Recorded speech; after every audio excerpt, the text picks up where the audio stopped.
London পৌঁছাবেন বেগম খালেদা জিয়া। কাতারের আমিরের পাঠানো এয়ার অ্যাম্বুলেন্সে গত রাত 12:15টার দিকে ঢাকা ছাড়েন তিনি। এর আগে হাজারো নেতাকর্মী রাস্তায় ভিড় করে তাকে বিদায় জানায়। আরো জানাচ্ছেন দাউদ হাসান। মঙ্গলবার রাত 8:15টায় গুলশান 2-এর নিজ বাসভবন থেকে লন্ডনের উদ্দেশ্যে যাত্রা শুরু করেন বিএনপি চেয়ারপারসন বেগম খালেদা জিয়া। সেনাবাহিনী, পুলিশ ও সিকিউরিটি ফোর্সের কড়া নিরাপত্তায় বহর ধীরে এগিয়ে যায় সামনের দিকে।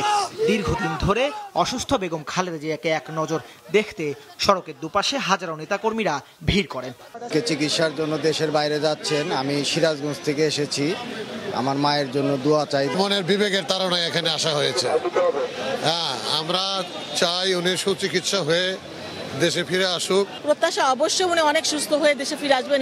আমাদের যেভাবে তিনি দেশের জনগণের পাশে ছিলেন বিপদের সময়, ভবিষ্যতে থাকবেন ইনশাল্লাহ। 8:15টার যাত্রা করা বহর গুলশান 2-এর গোল চত্বর, বনানী, কাকলী, খিলক্ষেত পার হয়ে শাহজালাল আন্তর্জাতিক বিমানবন্দরে পৌঁছায় রাত 11টায়। পুরো যাত্রায় নেতাকর্মীদের শুভেচ্ছার শুভকামনায় সিক্ত হন বিএনপি নেত্রী।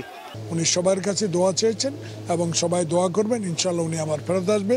বাংলাদেশে যে গণতান্ত্রিক আন্দোলন বিএনপি শুরু করেছে সেটা এই সরকার ফুলফিল করবে এবং দেশে একটি নির্বাচন অনুষ্ঠিত হবে। ইমিগ্রেশনের আনুষ্ঠানিকতা শেষে কাতারের আমিরের পাঠানো বিশেষ এয়ার অ্যাম্বুলেন্সে রাত 12:15টায় লন্ডনের উদ্দেশ্যে যাত্রা করেন তিনি। তার বহরে রয়েছেন ছোট ছেলে প্রয়াত আরাফাত রহমান কোকোর স্ত্রী, চিকিৎসক দল, বেশ কয়েকজন বিএনপি নেতা সহ 15 সদস্যের একটি দল।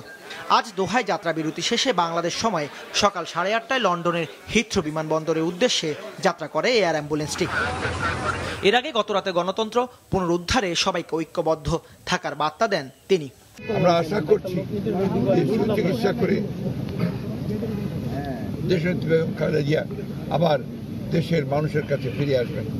যাওয়ার সময় তিনি আবারও বলেছেন যে আপনি সকলকে বলবেন গণতন্ত্রকে যেন প্রতিষ্ঠা করা হয়, গণতান্ত্রিক ব্যবস্থাকে যেন আমরা সবাই মিলে ফোল্ড করি। লন্ডনের হিথ্রো বিমানবন্দরে খালেদা জিয়াকে স্বাগত জানাবেন ছেলে তারেক রহমান ও তার স্ত্রী ডাক্তার জোবাইদা রহমান।